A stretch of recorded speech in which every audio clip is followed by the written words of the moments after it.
difficulties. Welcome to Quarantine Coffee Hour again. Um, I'm your host, Derek Pratt. You can't see me, I recognize, but here I am. Please, again, say hello in the comments where you're coming from. Today, just to go through our usual routine here, I am again drinking some recess coffee made here locally in Syracuse. Remember to buy local, folks. Um, and today our mug is our New York Giants Hall of Fame Legends mug, showing all of the New York Giants, the New York Football Giants Hall of Famers. Got it at the Hall of Fame in Canton, Ohio. Great museum. I saw Chris Berman there. No big deal. It was pretty neat. Anyway, today we're going to discuss the opening months of the Erie Canal in Syracuse. Remember, we talked last month about how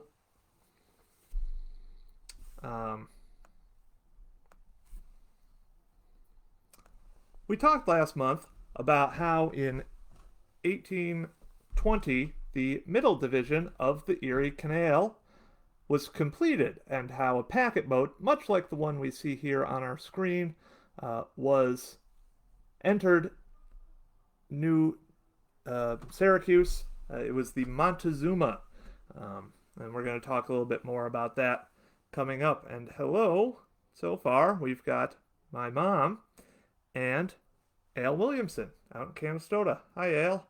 And congrats on the baby, by the way.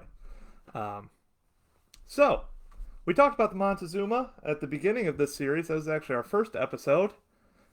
Also marred by technical difficulties. So, anywho, moving on. Like I said, the middle division is completed in 1820. Here's a map of the middle division from the enlarged canal. So it's a bit different here. But I thought it was, right now, I think a very fitting analogy almost to the middle division of the Erie Canal, which is the first division to be opened up. Is right now we're having phase one of reopening due to the coronavirus pandemic. Similarly, the middle section was almost their phase one of opening for the Erie Canal. Just like now, we're kind of in phase one. You're seeing what works, what doesn't work, testing out the kinks and everything in this kind of uncharted territory we're in. They were doing the same thing in 1820 with the middle division. There were a lot of problems that they experienced. Habitually low water. I'll try to zoom in here, actually. That might help us a bit.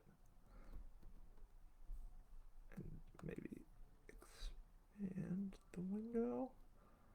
I might be ruining things for everyone. But this map, like I said, is from the late 1800s. We'd really figured out canal science much better by that point. And hello, Darley and Cindy. Thanks for joining us. But anyway, you can see here it shows all the various lakes and streams that fed the canal. They're these red sort of lakes. I'm getting a request to name the locations on the map. So here's Oneida Lake right in the middle. This is the Seneca River right here. And over here over here is the Mohawk River and Utica. So the middle division goes between Montezuma, New York on the Seneca River and Utica, New York on the Mohawk River. So this first stage of the canal was important because this is the only part that doesn't have a good navigable waterway so much. This really made things much easier to be able to hit the Mohawk, which then you could go down that to the Hudson, and then through the Finger Lakes you could travel all over the place. So the middle division is first made. Like I said, it has its kinks. Not exactly the best. But um, yeah, they work through it. They have a lot of wall breakages and low water, but that's not terrible. Um, they're they're really learning how to do things, and that brings us to our first big event. So this section opens officially May 1st. Also in early May is formed the Erie Canal Navigation Company, in part by this man who we've met in previous talks. This is Mr. Comfort Tyler of Montezuma, New York. He was originally a settler of Syracuse. He was one of the first settlers, in fact, of Syracuse. Very prominent citizen.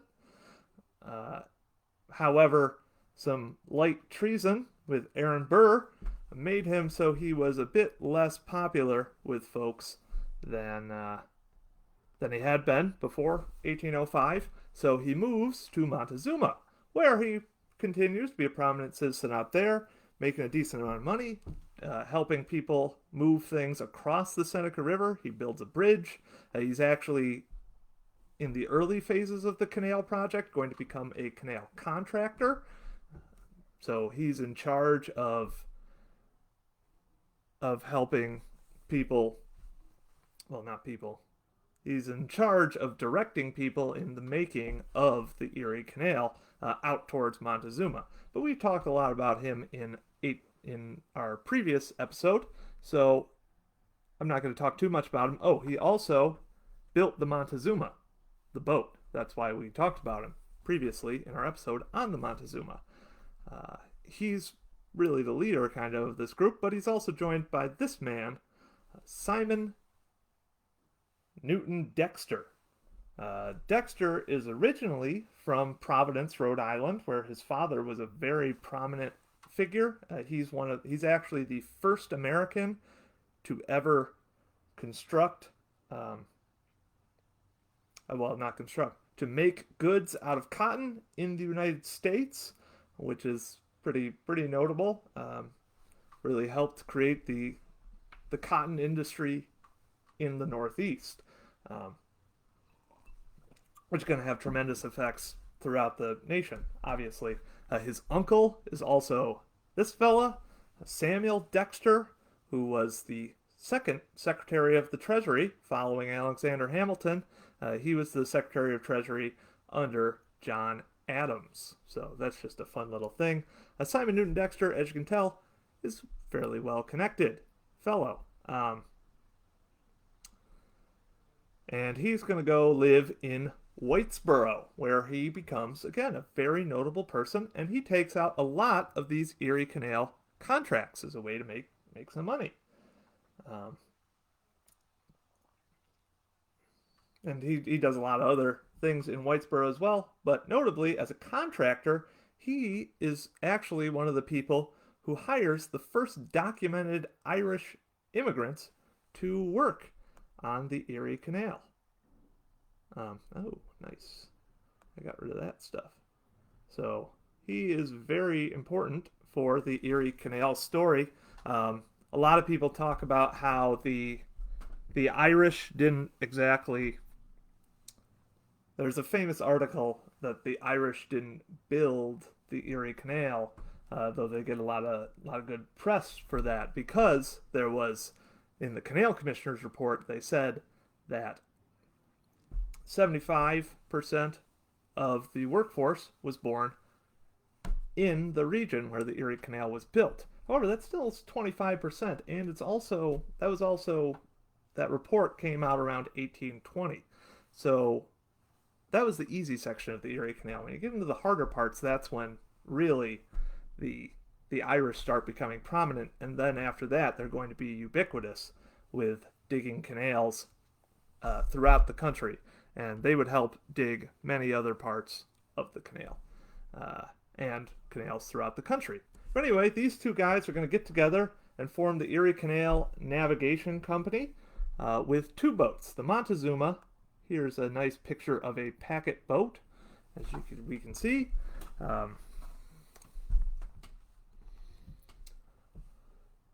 So a packet boat, remember, a packet boat carries passengers. The Erie Canal Navigation Company is going to consist of two boats, the Montezuma and the Chief Engineer, which was the first boat to ever really do anything significant on the Erie Canal, carrying Clinton and some other folks in the fall of 1819. Those two boats are going to be quickly joined by several other packet boats in the Erie Canal Navigation Company's fleet. Notably the Oneida Chief, which is going to play into a future presentation we do, but that's not there yet. But anyway, by 1823, the Erie Canal Navigation Company is going to own 9 of these boats, moving at regular intervals along the canal. In 1820, the Montezuma and the Chief Engineer are going to go back and forth on takes about 2 days to go between Utica and Montezuma, and that's where they're going to be moving back and forth and also stopping at all the notable places along the way. So an interesting, Gerald Copel, the author of Bond of Union, even breaks down how much these guys are making off of the packet boats. So it costs about $1,500 at the time to build and equip a packet boat, and then it costs an additional $180 per month to have your crew of 6 people and the horses paid for, fed, all that. But they charge for passage on these boats $4 per person, which is they were making a tidy profit. Copel estimates about 25%, since they had about 400 passengers weekly, according to his estimates. Also alongside the Montezuma and the Chief Engineer are a lot of other boats that are kind of just hastily put together. I'd also like to note that this painting just had a very interesting discussion yesterday with a guy who's going to be a guest on our program in a few weeks, Bill Merchant of the Delaware and Hudson Canal, another notable New York State canal in the kind of Catskill region. This painting, we believe, is actually from Elizabethtown, if I'm saying that correctly, which is on the D&H, not the Erie Canal. So that's an interesting little tidbit, and we can find out more about that when Bill's on in a few weeks. But anyway, along with these packet boats are a number of other boats of varying shapes and sizes. Remember, central New York had been entirely landlocked before this. So people didn't really have a lot of great boats to put into the water. But notably, towards the end of May, a guy's writing in a newspaper, his name is Hibernicus, saying he even saw 440 tons of lumber on a raft moving down the canal and being transported at only $55, which would have been incredible. The weight of 440 tons is also incredible for those of you who know a lot about the Erie Canal. Even in large canal boats, could only carry usually 240 max tons of goods, so this is quite a bit. But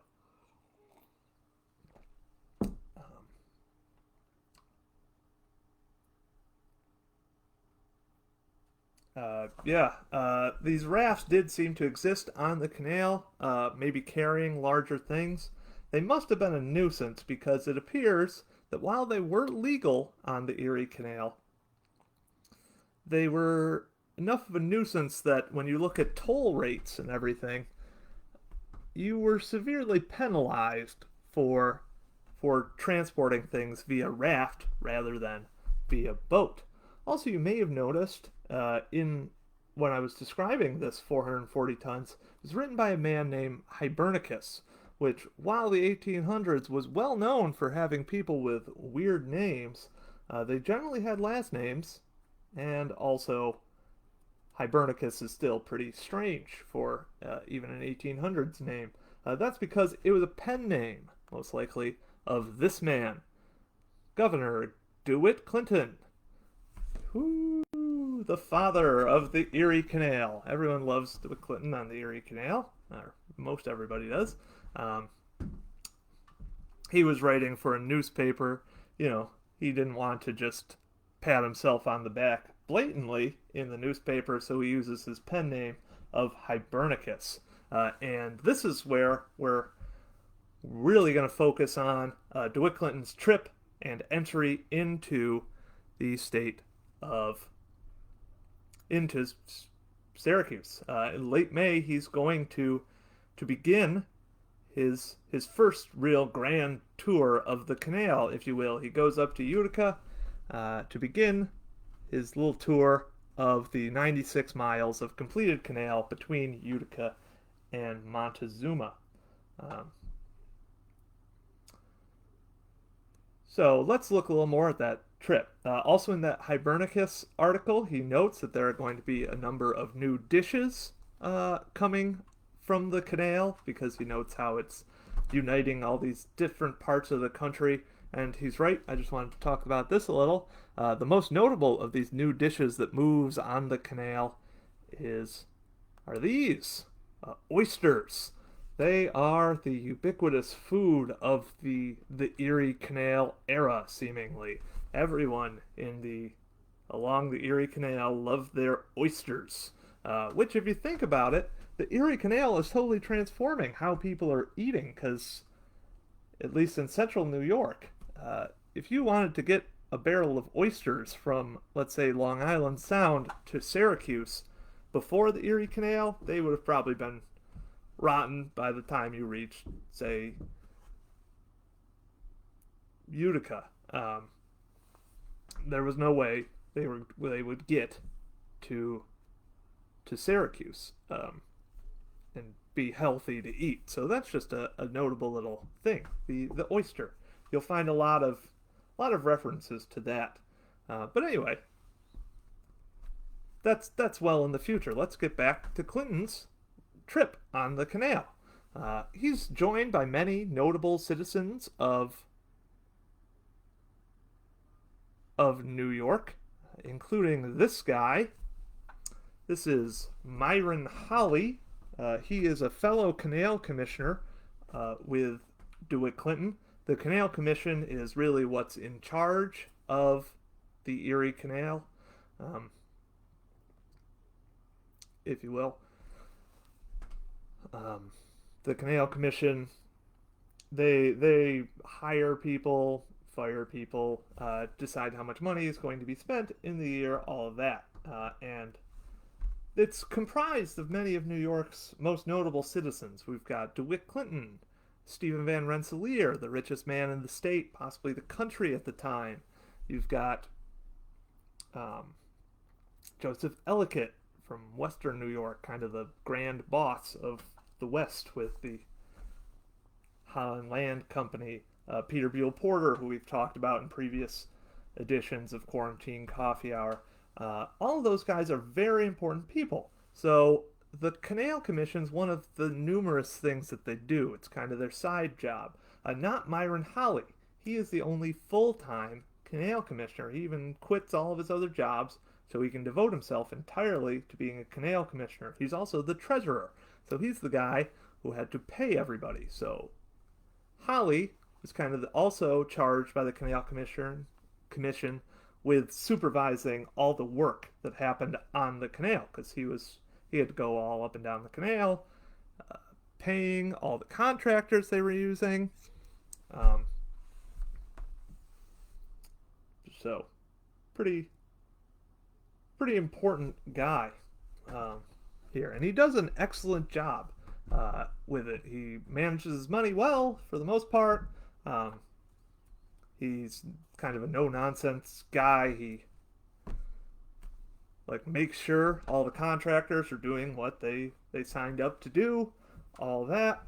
However, unfortunately for him, good friend of DeWitt Clinton, sort of, and in the early 1820s, Clinton actually loses the government and loses tons of power in New York State politically. The Bucktail faction of the Democratic Republican Party takes over, led by Martin Van Buren, and they skillfully make the canal into a bit of a political tool and outmaneuver the Clintonian faction, and they get Myron Holley fired because they find that there's $30,000 missing from the canal fund, which they believe that Holley may have used to pay himself. He might have said, wow, I'm doing so much great work, I probably deserve a raise here doing this indispensable work. So there's $30,000 missing, which Holley actually gives away his own property in 1824 to try to make this right. Nonetheless, this ruins him. He's going to be kind of a pariah in at least New York State political society. Living out in Western New York, he's kind of notable still. At one point, he gets together with a lot of other people in Western New York, helps found the Liberty Party, which, founded in 1840, was the first ever real political party whose main stance was the abolition of slavery, which is pretty notable. And you probably might know him because this little town of Holly, New York, is also named after him. Also traveling with the governor on this wonderful first voyage on the Erie Canal is this man. This is Jedidiah Morse, who is he's from Connecticut. His main job is as a preacher. He studies at Yale to become a preacher, but also has a lot of interest in geography. And he's traveling with Clinton because he's actually going to keep moving even farther than Clinton. He's going all the way out west, at least to about Lake Michigan or so, to chart out the United States. He's often called the father of American geography. Here's a map that he's going to produce, kind of from this voyage. His other big goal here is to learn more about the Native Americans of the West and see if they are willing to convert to Christianity. That's how the Onondaga Register, our primary source for this event, kind of portrays this. So he heads west to map it and learn more about the natives. Morse is notable in that he has, for the early 1800s, kind of less bigoted views than most people in the early 1800s on Native Americans, which that's not saying a lot, but it is saying something. But Jedidiah Morse is probably most famous because of this man, his son, Samuel F.B. Morse, who in 1820 was a painter living in New York City, very famous painter, in fact, but in addition to being a painter, well, he's a painter here. There's a famous story in the canal world that in 1825, late October 1825, he's sitting on the dock in New York City when there was this famous thing when DeWitt Clinton began his grand tour from Buffalo down to New York City on the completed canal, that a series of cannons were set off starting in Buffalo, ending all the way in New York, relaying the message that the canal was officially open, and it only took 90 minutes to send this message.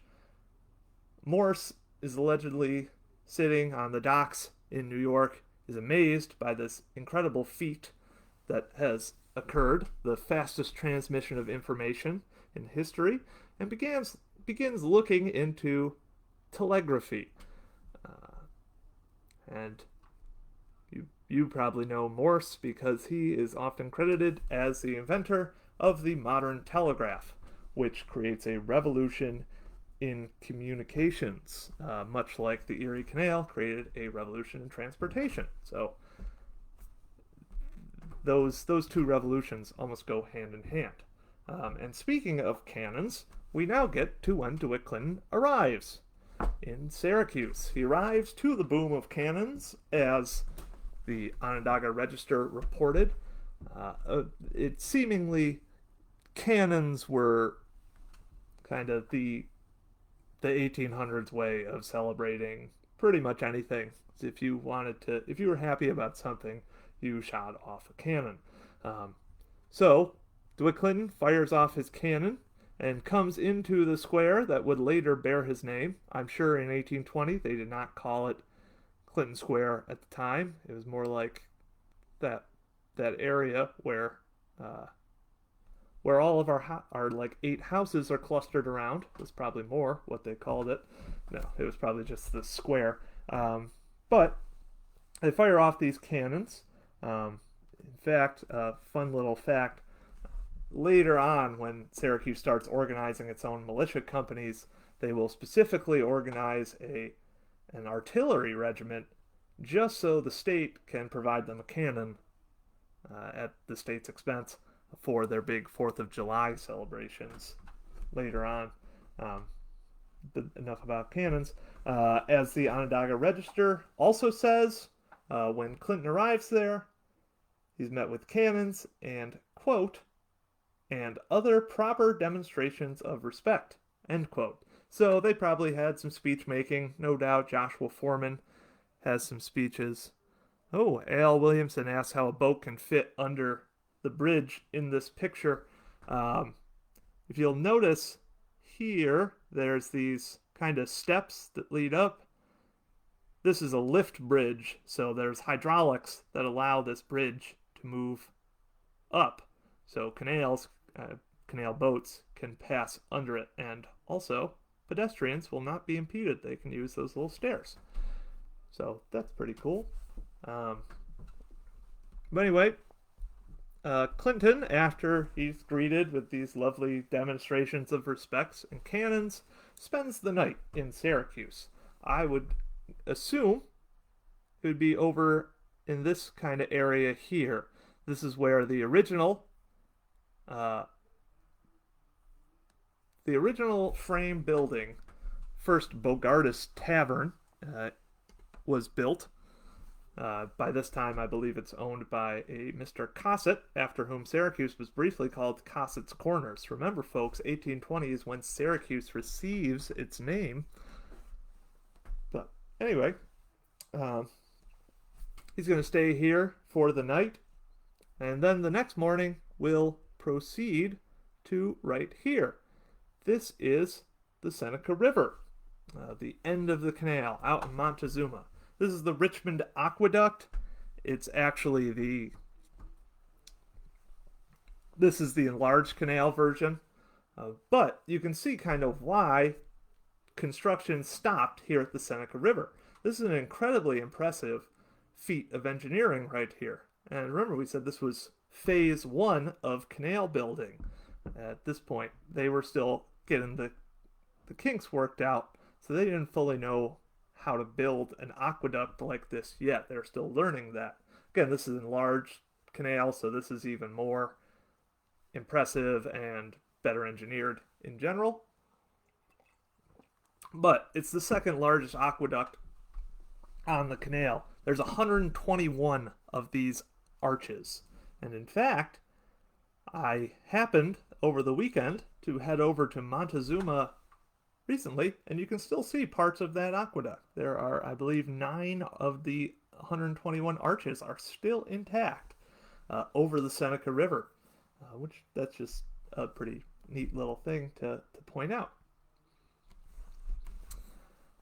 So this is this is as far west as Clinton could go. Jedidiah Morse is going to keep going on, but the rest of the crew is going to turn back. Who knows what Myron Holly did? He might have kept going on west to pay some people. But Clinton comes back on either the Montezuma or the chief engineer. It's unknown. We do know that he entered Syracuse on the Montezuma. That's what the register says. Um, he comes back through. He's going to come back to Syracuse on the 4th of July for this gigantic celebration, but we will talk more about that in a future episode. That's probably going to take an entire quarantine coffee hour to get through, because this is the celebration that kind of puts Syracuse on the map. Syracuse is the center of the state for that day, if you will. Not just literally, but also figuratively. But you can also see in a lot of these Onondaga Register reports a lot of fascinating stuff about how the Erie Canal, despite only about a third of it being complete, was absolutely transforming central New York by this point. An interesting article from the Onondaga Register is about what happens near here. This is the old lock at Montezuma.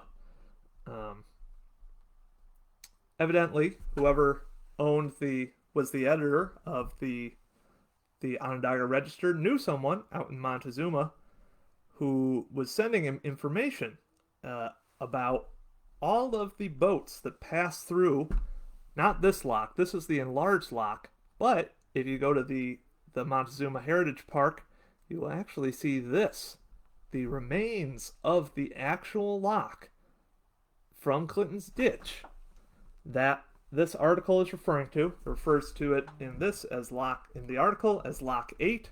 On the total completed canal, it's going to be called Lock 64, I believe. There's an interpretive sign there. You can see the depression of the canal. Here's some of the original stonework that's left. Really cool to be here. This is also the lock that the Montezuma made its first passage through when it was launched in early April of 1820.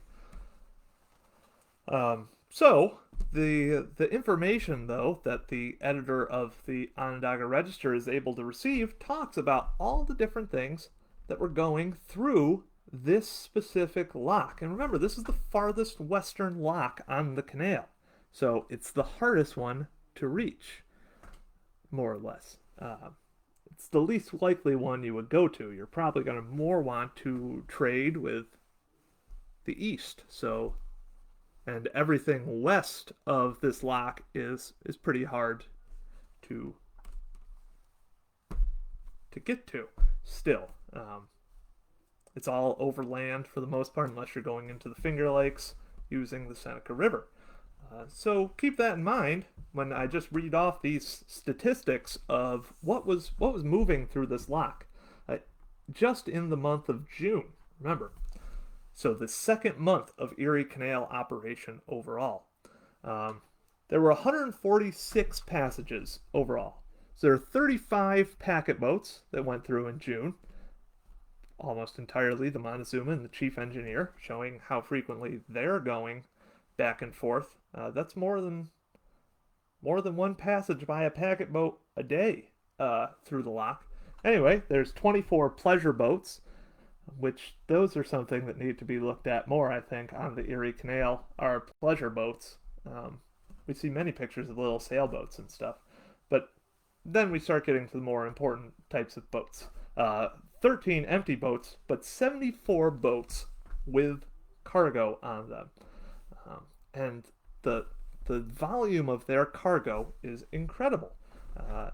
The article lists that 3,776 barrels of flour, 2,438 bushels of wheat, 334 barrels of pork, 112 barrels of potash, 776 barrels of salt, which we're going to talk about in more depth shortly, 49 barrels of beer, because who doesn't need 49 barrels of beer, and 2,000 stands of arms, as well as quantities of butter, lard, oil, lumber, hams, which are somehow different from the barrels of pork, whiskey, and, quote, goods, which are probably, from what I've seen of tolls, things like tobacco, shoes, just miscellaneous items are all traveling through. And there's a lot of really interesting things here.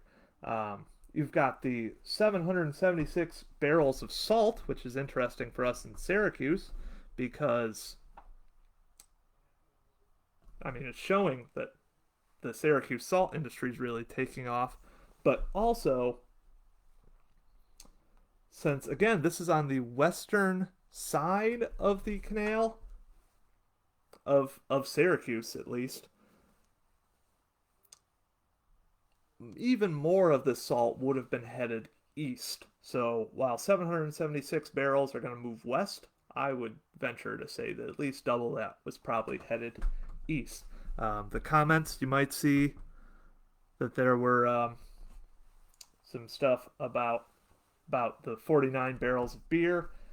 This is just the start of New York State's major brewing industry, and also notably the largest collection of goods that traveled were the 3,776 barrels of flour, which is already showing kind of the early development of the canal corridor into a major place for flour production and transportation.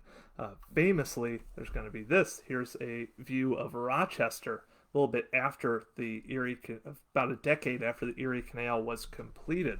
Rochester is going to be the first boom town of the Erie Canal, and really the country.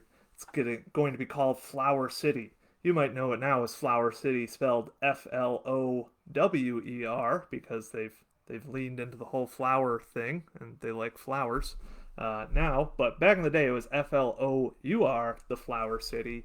And Rochester becomes huge. It's one of the biggest cities in the country within a few decades of the Erie Canal coming through.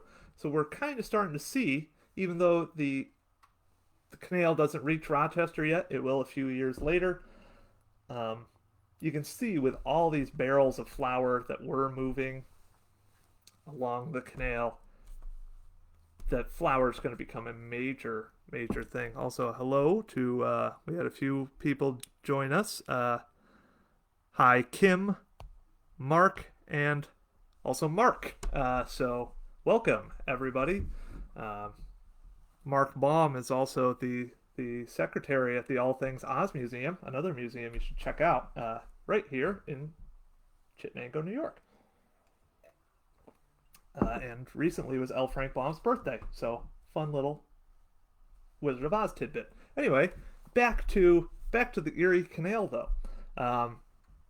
Another article in the Onondaga Register shows us more about the tremendous effects of the Erie Canal, specifically on salt production in Syracuse. Here's a scene of really the first kettle of salt being boiled in Syracuse. You can see kind of the process. You would take your salt water, well, your salt brine, boil it over this kettle using wood. This is possibly our good friend, Comfort Tyler, who we've talked about already. He allegedly felled the first tree for salt production in Syracuse's history. But anyway, the Onondaga Register is talking about how salt production is being totally transformed by the Erie Canal. Really, the article's mostly about the salt tax, which it's saying people are kind of upset about this salt tax in Syracuse. Who isn't upset about taxes generally? And it's actually a very substantial one. The state actually puts a heavy tax on salt so that because they recognize Syracuse and the salt industry is going to benefit tremendously from the canal, so they want canal salt manufacturers to kind of pay for this new improvement that's going to really help them. So it's at 62.5 cents per barrel. The Onondaga Register notes that before the canal came through, salt was selling for between $3 and $3.50 per barrel. So adding an extra 62.5 cents to that price would have been enormous. That's about a sixth of the total price. But the article also notes that following the canal, it actually only, even with the tax put onto those barrels of salt, uh, salt barrels only cost $1.50 to $2 and to just $2 after the canal is built, which they cut the price in half more or less of salt, even with this heavy tax on it. So that's showing how it's much cheaper to transport goods. So that combined with the massive volumes and ease and time it's going to take is what's leading to what's known as the transportation um, revolution. Ah, yes, Mark's pointing out that L. Frank Baum's father was a barrel maker, and I'm glad he brought that up because the article also brings up how the salt manufacturers were not finding any reductions in lumber prices yet, which makes sense. By Syracuse, most of the canal was completed on the eastern stretch, which had already suffered deforestation largely. Um, so a lot of the lumber that is going to famously move on the canal, especially in the song, where they mention it, the lumber, coal, and hay. By the way, next week we will have Dave Ruck performing a special combination of music and history on here, talking a bit about the famous song as well. But anyway, that lumber is coming largely from the west, the Upper Peninsula of Michigan. Actually, I'm sure the Lower Peninsula of Michigan made plenty of lumber as well. Wisconsin, Minnesota. It's going to travel down the canal. In fact, by this point, 1820, lumber was already pretty scarce in central New York. Like we talked about, to make salt, you had to boil the salt away using wood-fired fires. So that was eating up a lot, and also these barrels that you had to put the salt and everything else into also ate up tons of salt. Not of salt, of lumber. Eventually, in Syracuse, they're going to figure out a new way once they've stripped pretty much the whole of central New York clear of usable trees, which is this. This is solar salt. Essentially, you put the salt into a giant thin tub and let nature do its work, evaporating the salt. These salt sheds would cover large parts of the north side of Syracuse in the future. But we can already see in the early months of 1820 what's going to do this to Syracuse. This is Syracuse in 1834.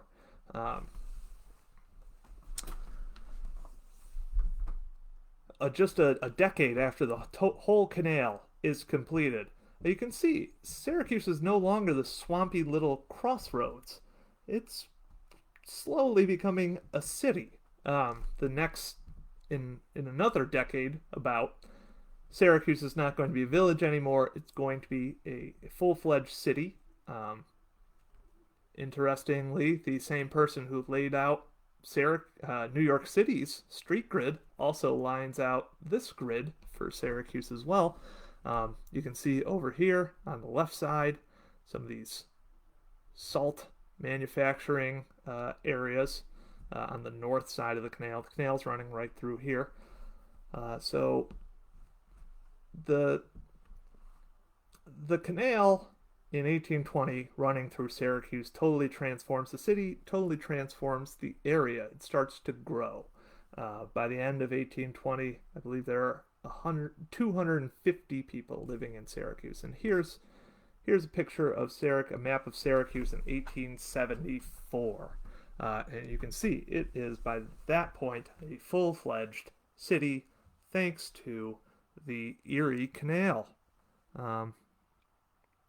A.L. Williamson asked, did logs float down the canal like the Hudson? Um, I believe they might have, again, it was discouraged. That was probably that 440 tons of lumber that DeWitt Clinton saw in late May. That was probably it. Are there any other questions, though? And